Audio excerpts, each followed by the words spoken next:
walked through the wide halls of Horizon 7 station with her head down. She had learned this trick in her first week here. If you did not look at anyone, most aliens would not look at you. And that was exactly what wanted. The station was huge. It floated in space like a metal city, home to thousands of beings from hundreds of different worlds. There were tall creatures and short ones. Some had scales, some had fur. Some glowed with soft light under their skin. And then there was small, brown hair, brown eyes, human. Humans were rare in this part of the galaxy. Most species knew about Earth, but they did not want to know humans. Earth was a Class 7. That meant it was one of the most dangerous planets in the known universe. The gravity was heavy. The weather was violent. The animals were killers. The plants were poison. Even the tiny creatures that humans called germs could destroy entire species. So when aliens looked at, they did not see a young woman. They saw a monster from a nightmare world. Some feared her. Most hated her. A few were simply curious, the way a child might be curious about a dangerous insect. Was 19 years old.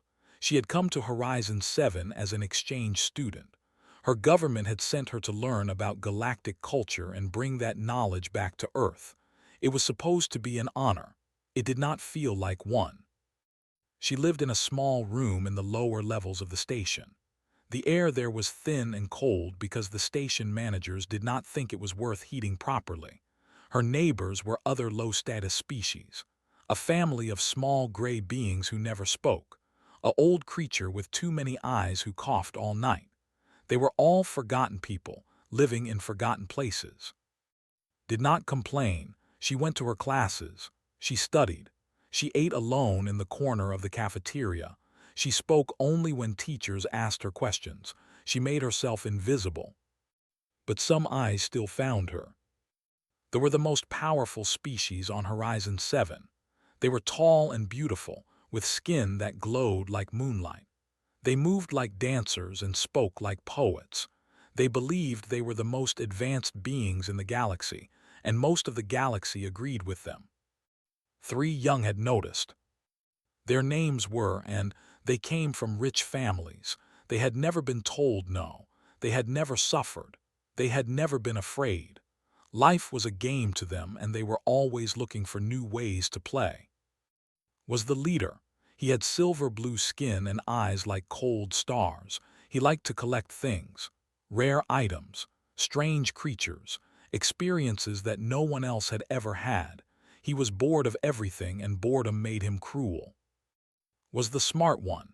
His family worked in station management. He knew codes and systems and how to make problems disappear. When wanted something, figured out how to get it. Was the quiet one. She watched everything with hungry eyes. She did not speak much, but when she did, her words were sharp like knives. She found weakness in others the way some people find gold in rivers. The 3 of them had been watching for weeks. A said one day, watching walk past, "I have heard they can survive almost anything. Pain, poison, injuries that would kill us in seconds." "They are primitive," said, "barely intelligent. They only left their planet a few generations ago." "But they are interesting," added. "The reports say their nervous system processes pain differently. They do not shut down like normal beings. They keep functioning." Smiled. It was not a kind smile. "I want to see that for myself." And so they began to plan. Did not know she was being watched. She did not know that 3 predators had chosen her as their next entertainment. She walked through the station the same way she always did. Head down, eyes forward, quiet. On the day it happened, everything seemed normal. Finished her last class and started walking back to her room. The halls were busy at first, filled with aliens going about their business. But as she moved deeper into the station, toward the lower levels where she lived, the crowds thinned. She turned into a maintenance corridor. It was a shortcut she used every day. The lights here were dim. The walls were gray metal. The floor was cold under her thin shoes. She was halfway through when the lights flickered. Stopped, she looked up at the ceiling. The lights flickered again. Then one by one they went dark. Somewhere behind her, she heard footsteps. Turned in the darkness, she could see three shapes. They glowed softly, their skin giving off pale light. "Hello," Little said. His voice echoed in the empty corridor. "You are far from home." Did not answer. Her heart beat faster, but she kept her face calm. On Earth, showing fear to a predator was a death sentence. Her body remembered that lesson even if her mind wanted to scream. "The cameras are off," said. He held up a small device, his fingers dancing over its surface. "No one is watching. No one will come." Moved closer.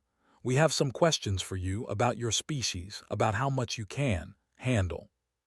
Looked at the three of them. She measured the distance to the door behind her, too far. She looked for weapons. Nothing. She was trapped. "I do not want trouble," she said. Her voice was steady. "Let me go." Laughed. "You do not understand. You are not in a position to make requests. You are a specimen, and we are scientists." He pulled something from his belt. It looked like a metal stick, but could see electricity dancing at its tip. A neural sting device. They used them on animals to control them through pain. "This should be educational," said, "for all of us." The three moved forward. The darkness wrapped around them like a blanket. The cameras stayed dead, their lenses pointed at nothing. Even the station's automatic systems seemed to look away, as if they did not want to see what was about to happen. Stood alone in the dark.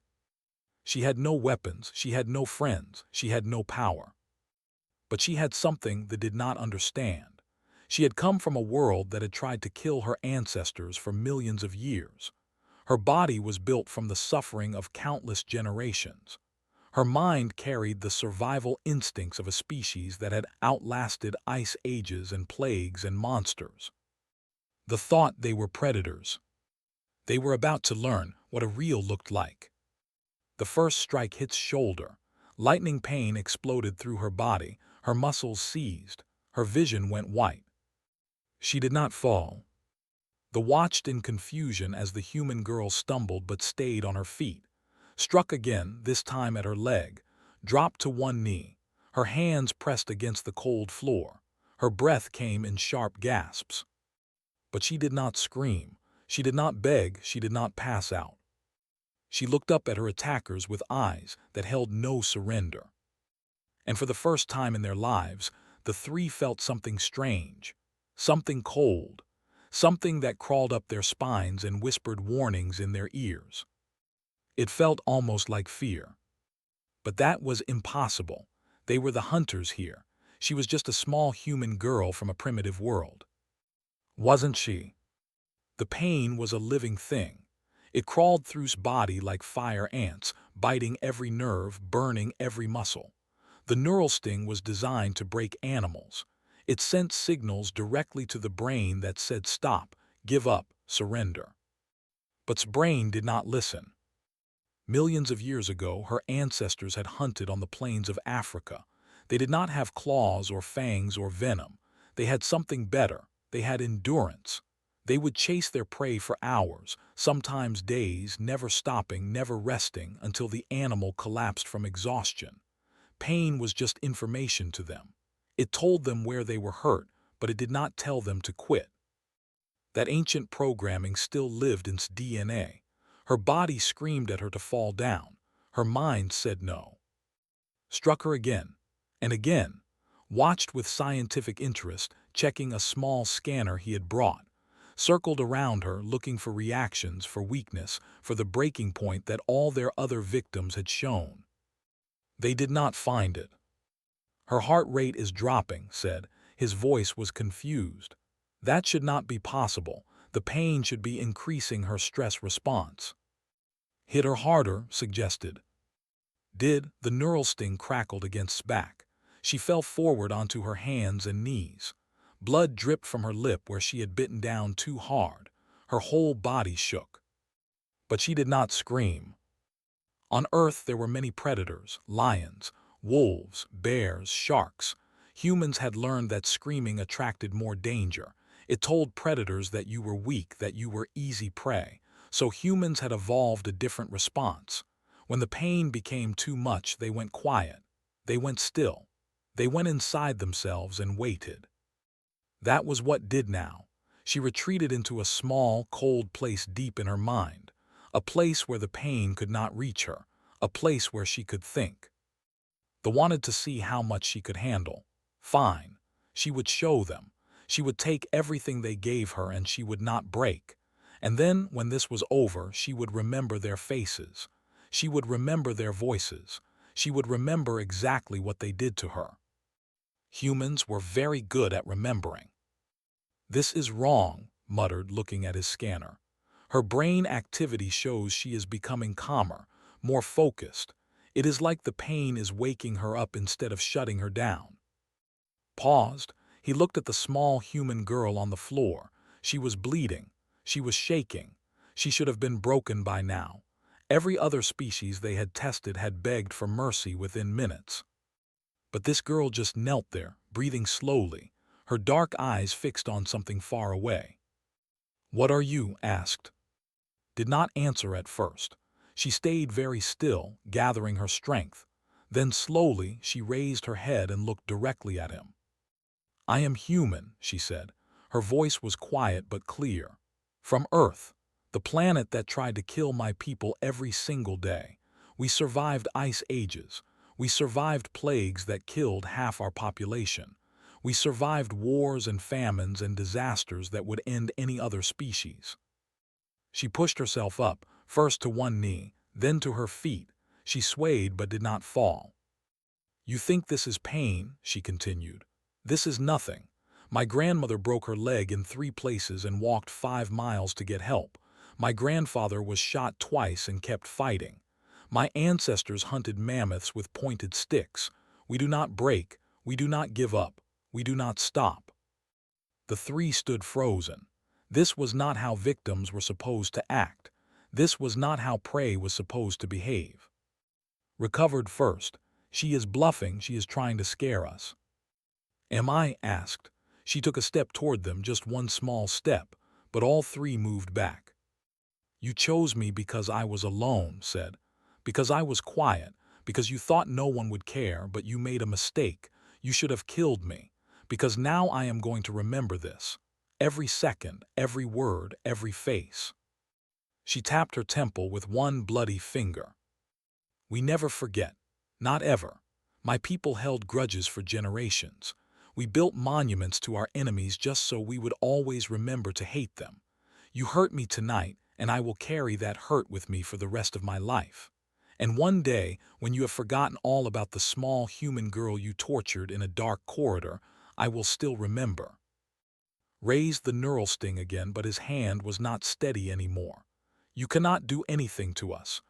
Our families run this station." "Maybe," said, "but humans are patient. We tracked animals across frozen wastelands for days. We waited in hiding for hours just for one chance to strike. I can wait too. I can wait a very long time." She smiled.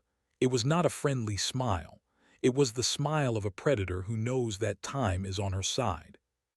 "Are you finished?" she asked. "Because I would like to go home now." They looked at each other. The fun had gone out of their game. This was supposed to be entertainment. This was supposed to make them feel powerful.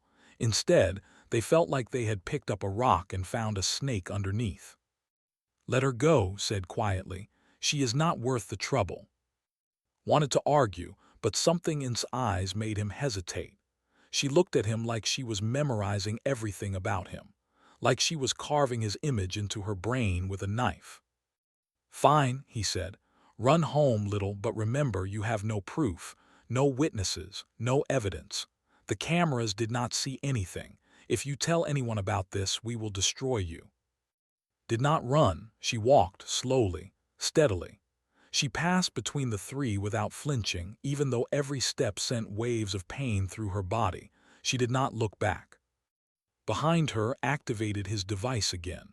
The lights in the corridor flickered back to life. The cameras hummed as they came back online. Everything looked normal, as if nothing had happened.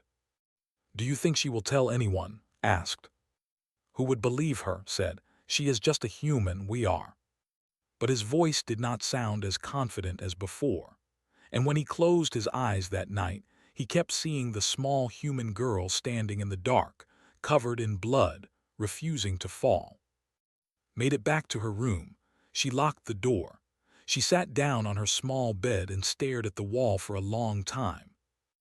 Then she got up. She went to the tiny bathroom and looked at herself in the mirror. She saw cuts, bruises, burns where the neural sting had touched her skin. She looked terrible. She cleaned her wounds. She bandaged what she could. She did not cry. Crying was for later, maybe for never. When she was done, she sat at her small desk and pulled out a notebook. It was old-fashioned, made of real paper. Most aliens had never seen such a thing, but liked it. It was hard to hack paper. It was hard to erase paper.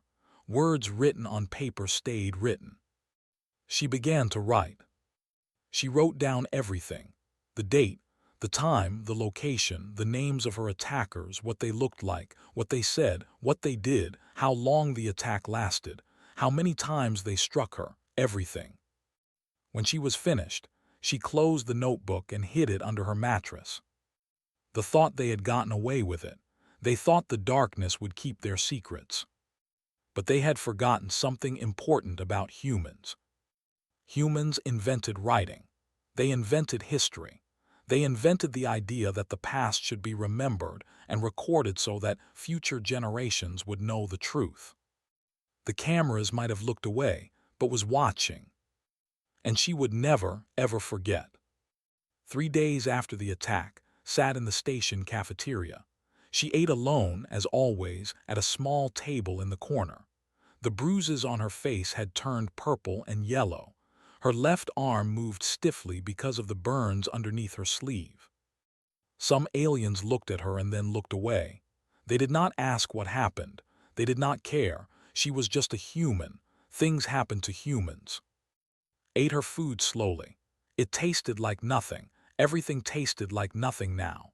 But she ate anyway because her body needed fuel to heal. Humans were good at healing. Broken bones, torn muscles, damaged organs. Give a human enough time and food and they could recover from almost anything. Time was something had plenty of. That seat taken. Looked up, a man stood beside her table. He was human, older than her, maybe mid-30s. He had rough hands and tired eyes. He wore the gray uniform of station maintenance workers, the lowest job on Horizon 7. No, said. The man sat down. He did not say anything at first. He just ate his food and watched the aliens walk past. Finally, he spoke. My name is Park. I work in life support systems. Been on this station for 8 years. Student, 3 months.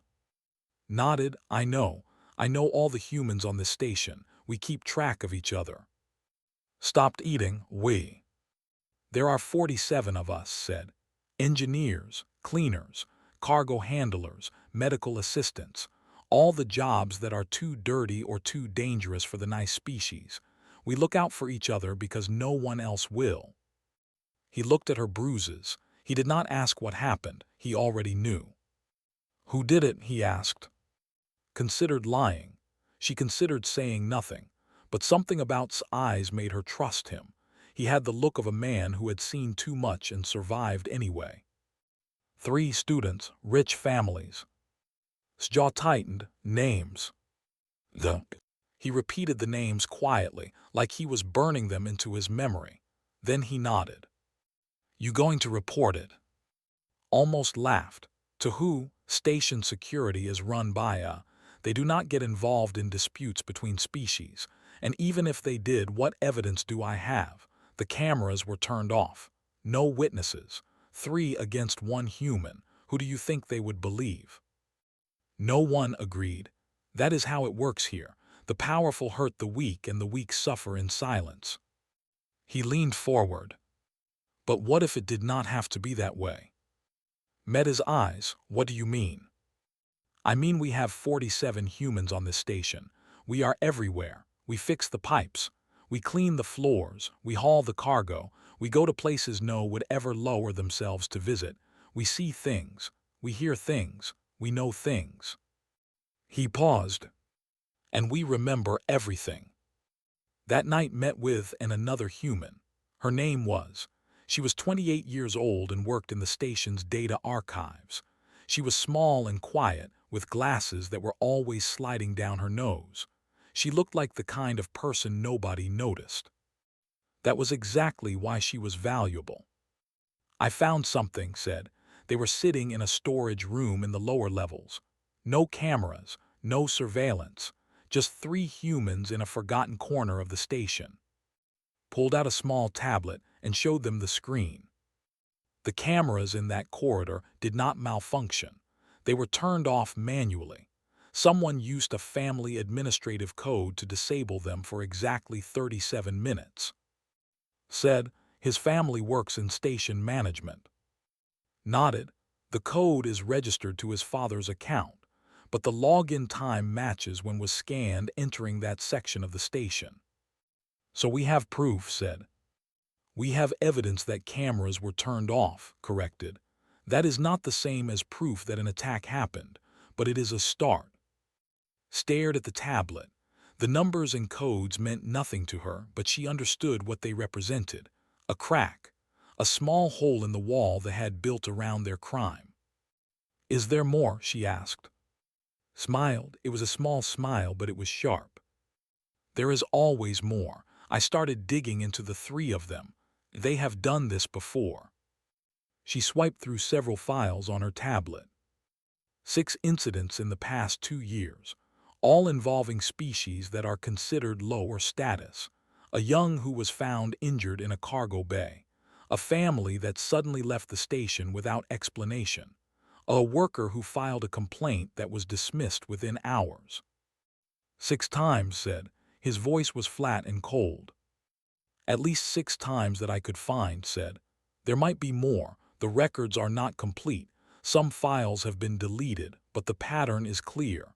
They choose victims who have no power. They attack in places with no witnesses.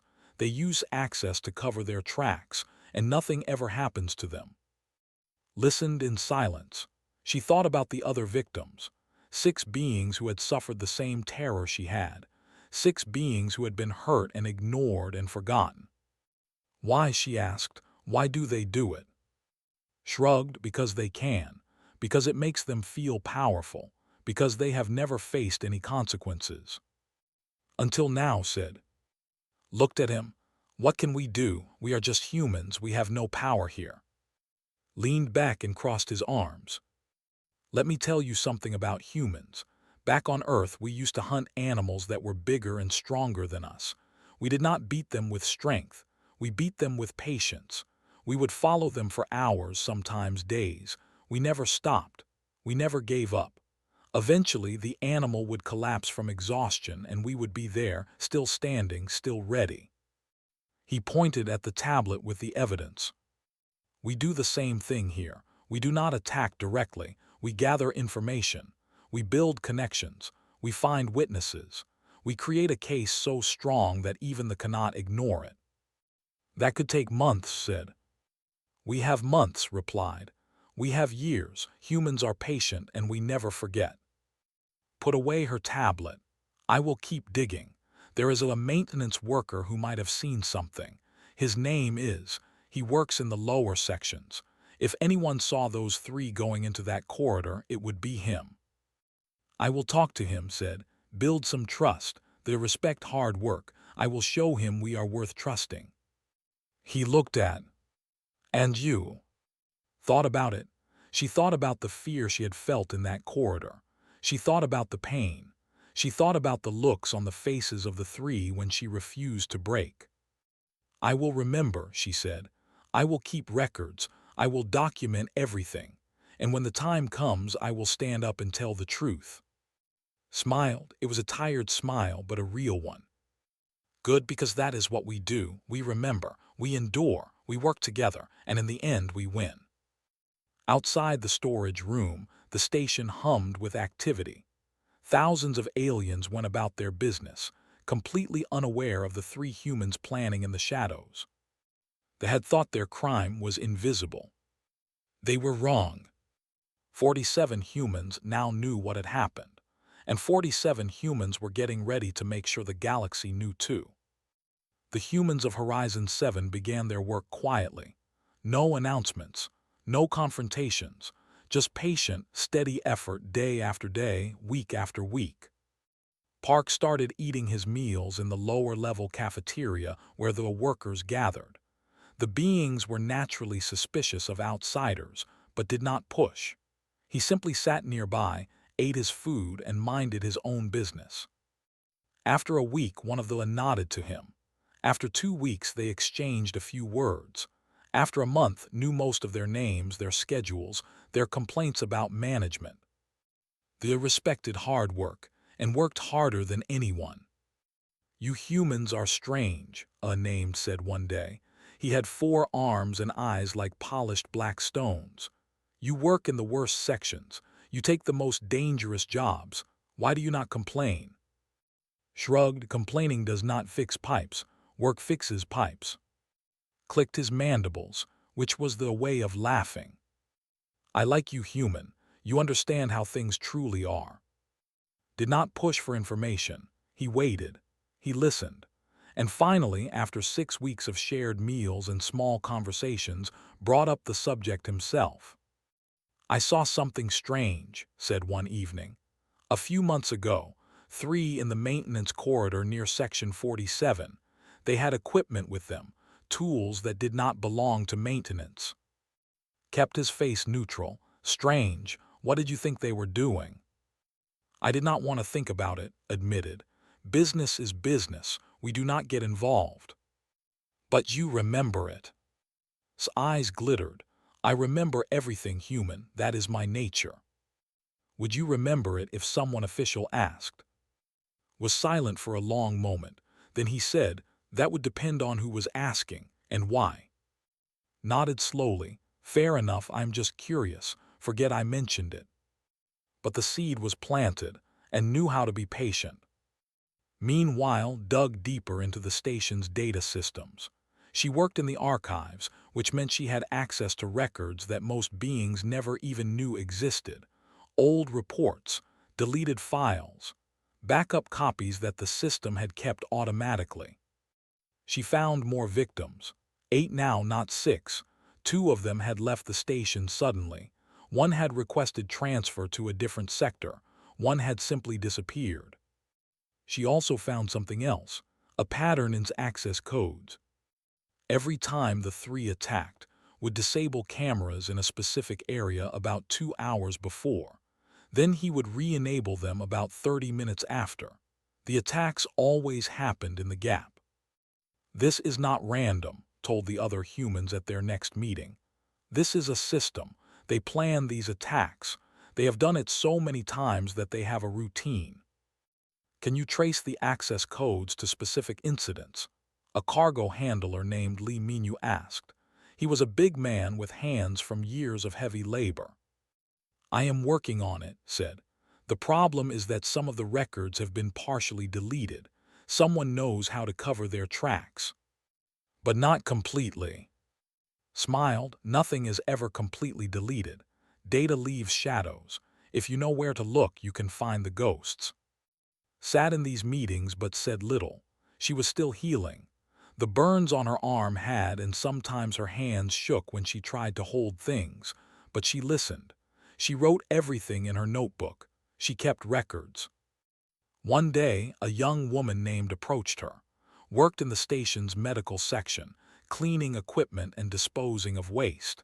It was dirty work that no one wanted, which meant she went everywhere and saw everything. "I heard what happened to you," said quietly. "I am sorry." "Thank you," said. "I want to help. What can I do?" Thought about it. "Do medical records show when humans come in for treatment?" "Yes, we have to log everything." "Can you access those records?" Hesitated. "That would be against the rules." "I know. I'm not asking you to do anything you are not comfortable with." Was silent for a moment. Then she said, "The other humans who were hurt, some of them might have come in for treatment. If I could find those records, it would prove that attacks happened, even if the security cameras did not see anything." That would be very helpful, said carefully. I will see what I can find. The humans worked like this for months, small steps, careful moves, each person contributing what they could when they could, a record here, a witness there, a piece of evidence hidden in the depths of the station's systems. They noticed nothing.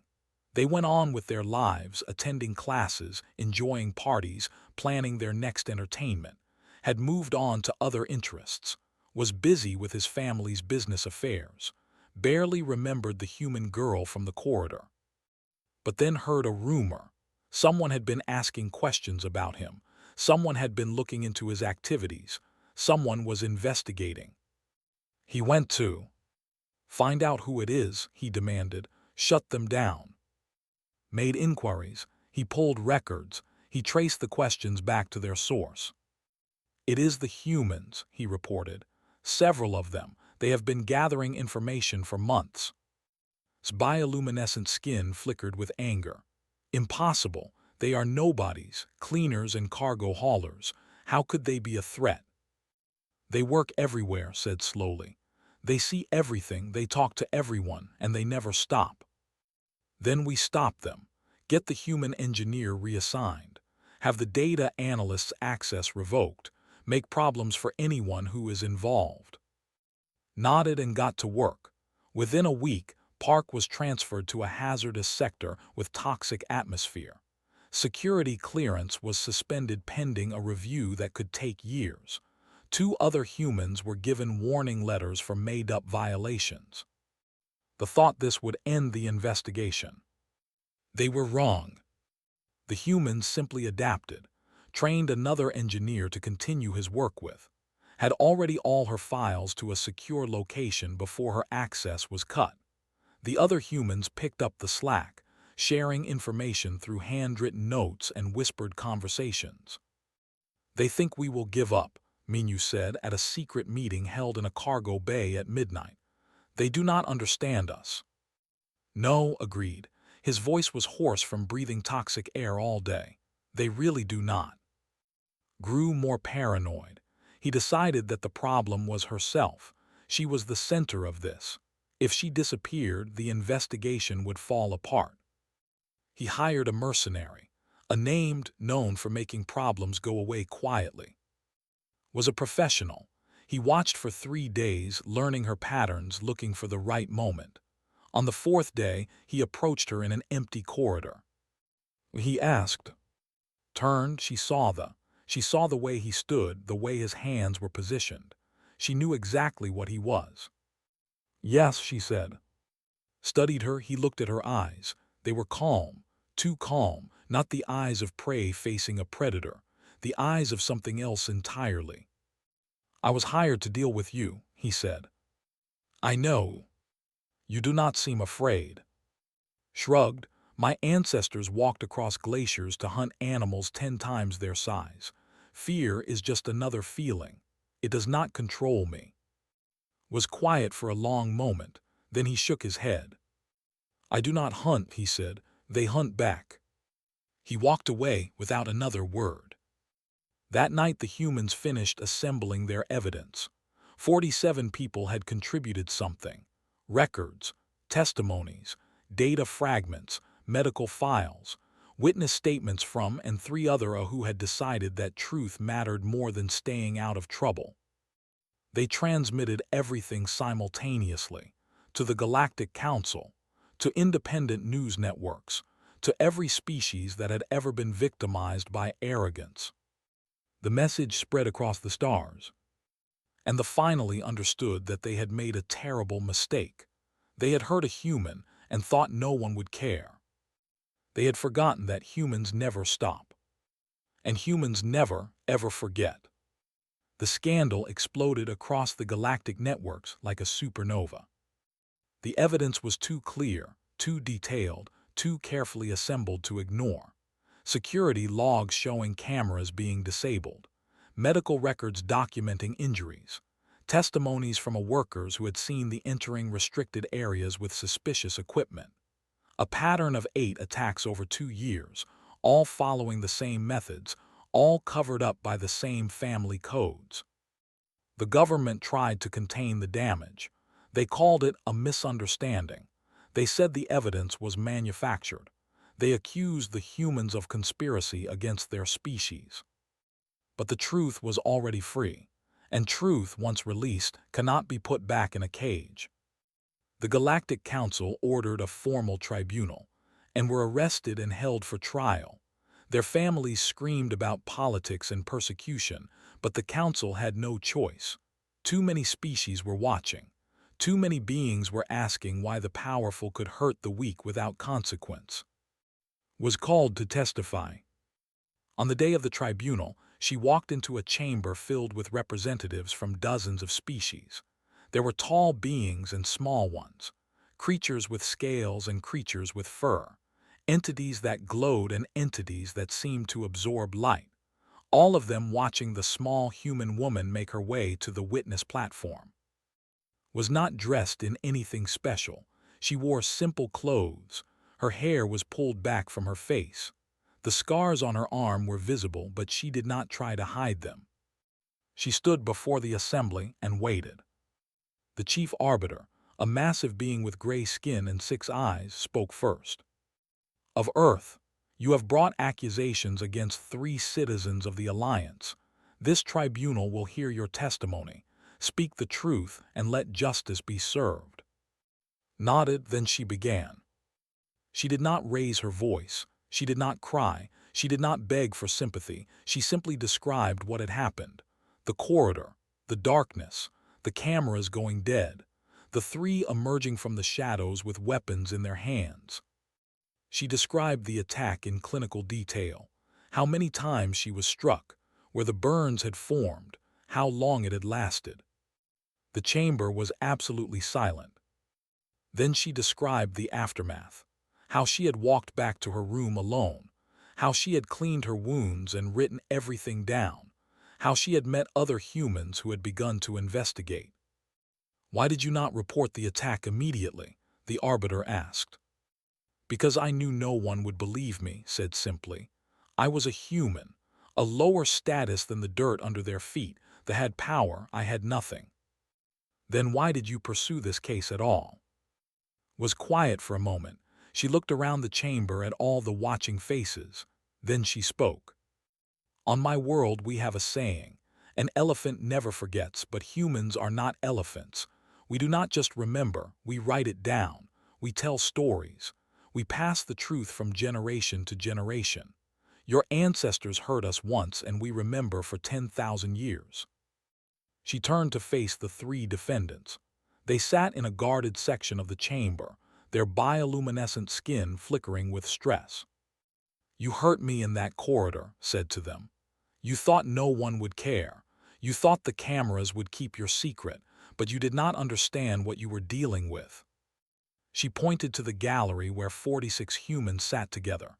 Park, Lee Minu, all the others who had worked together for months to build this case. 47 humans on this station.